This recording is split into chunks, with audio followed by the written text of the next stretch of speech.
ભાજપના સાંસદ રામ મોકરિયાએ ફરી એક વખત પરચો આપ્યો છે અધિકારીને કે જેથી તેમને ખબર પડે કે તેઓ શું કરી રહ્યા છે અને જમીન પર શું થઈ રહ્યું છે।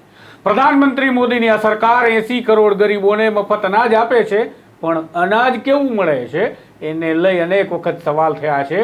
હવે ભાજપના જ સાંસદ રામ મોકરિયાએ કલેક્ટરને શું કહ્યું અને શું બતાવ્યું ફરી બેઠકમાં તેની વાત કરીએ। વૈષ્ણવજન તો તેને કહીએ જે પીડ પરાઈ જાનાને રે। નમસ્કાર, હું છું આપની સાથે તુષાર બસિયા। નવજીવન ન્યૂઝમાં આપનું સ્વાગત છે। રાજકોટથી સાંસદ છે રામ મોકરિયા, જેઓ ભારતીય જનતા પાર્ટીના રાજ્યસભાના સાંસદ છે। રામ મોકરિયા અનેક વખત પોતાના વિવાદ અને નિવેદનના કારણે ચર્ચાના એરણ પર આવતા રહ્યા છે, ત્યારે ફરી વખત રામ મોકરિયા એક વખત ચર્ચામાં આવ્યા છે, કારણ કે રામ મોકરિયાની અંદર આજે સામાન્ય માણસને પોતાનો સવાલ દેખાતો હતો અને રામ મોકરિયાના શબ્દો સામાન્ય માણસોના શબ્દો હતા। તેવું લાગતું હતું કે આ રાજ્યસભાનો સાંસદ સામાન્ય લોકોની વાચા બની આજે અધિકારીનો ઉધડો લઈ રહ્યો છે।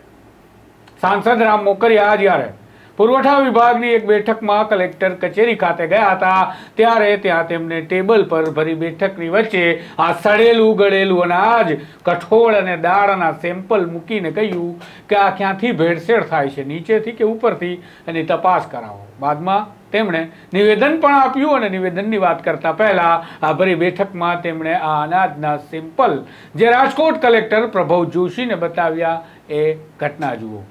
મારે ખાલી એ જાણવું કે સરકારમાંથી ઉપરથી આવે તો ઉપર જ વાત કરીએ, અહીંયા કોઈ જો સારા માણસો કઈ ભેળસેળ કરતા રહ્યા છે ફિગર છે એના માટે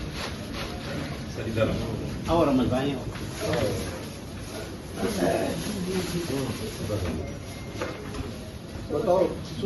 તો તમે સાંભળ્યું પ્રકારે રામ મોકરિયા આમ પણ વ્યંગ ખૂબ કરતા હોય છે ને આજે પણ વ્યંગાત્મક રીતે તેમણે કહ્યું કે કોઈ સારા માણસો આમાં ભેળસેળ કરતા હશે એની તપાસ કરો।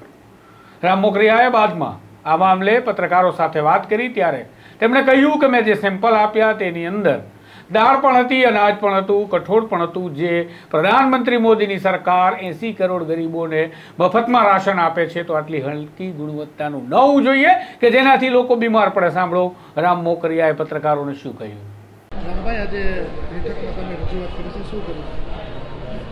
આજે જે રજૂઆતો હતી ખાસ કરીને પુરવઠા ખાતામાંથી મોદી સરકાર, આપણા યશસ્વી વડાપ્રધાન નરેન્દ્રભાઈ મોદી લગભગ 80 કરોડ લોકોને 5 કિલો મફત અનાજ આપે છે। એ કોવિડ વખતથી આપે છે અને હજી 5 વર્ષ સુધી ચાલુ રહે છે। કરોડો અબજો રૂપિયાનો સરકાર ખર્ચ કરે છે। હવે એમાં જે અનાજ આજે મારી પાસે નમૂના આવ્યા એ ભેળસેળવાળું અથવા જીવજંતુવાળું અથવા કચાસવાળું હતું। એ મેં કલેક્ટરશ્રી અને પુરવઠા અધિકારીને બતાવ્યું છે કે આ ભેળસેળ ક્યાંથી થાય છે એને ચેક કરો, અને ગરીબ માણસોને મોદી સાહેબ જે મફત અનાજ આપે છે એ સારું ને ક્વોલિટીવાળું હોવું જોઈએ, નહીં કે એનાથી કોઈ બીમાર પડે।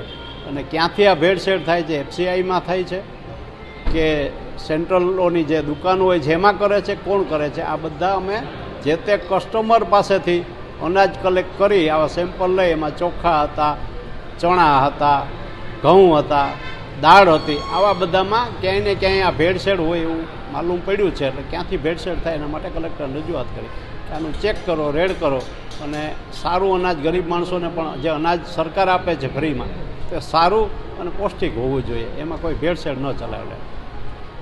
આમ તમે સાંભળ્યું પ્રકારે સાંસદ રામ મોકરિયા આ મુદ્દાને લઈ હવે ફરી ચર્ચામાં આવ્યા છે। અગાઉ હમણાં તાજેતરમાં જ તેમણે રેલવેના અધિકારીઓને ઉધડો લેતા કહ્યું હતું કે પછી અમારે જવાબ દેવા પડે છે। આમ રામ મોકરિયાએ ફરિયાદે સામાન્ય નાગરિકોનો અવાજ બની અને કલેક્ટર સમક્ષ આ સડેલા અનાજને મૂકી અને કહ્યું કે આ અનાજમાં તપાસ કરવું, ભેળસેળ ક્યાંથી થાય છે, આ વાત ચાળી ખાય છે આ રાજ્યની અંદર આપવામાં આવતા રાશનમાં થતી ઘાલમેલની।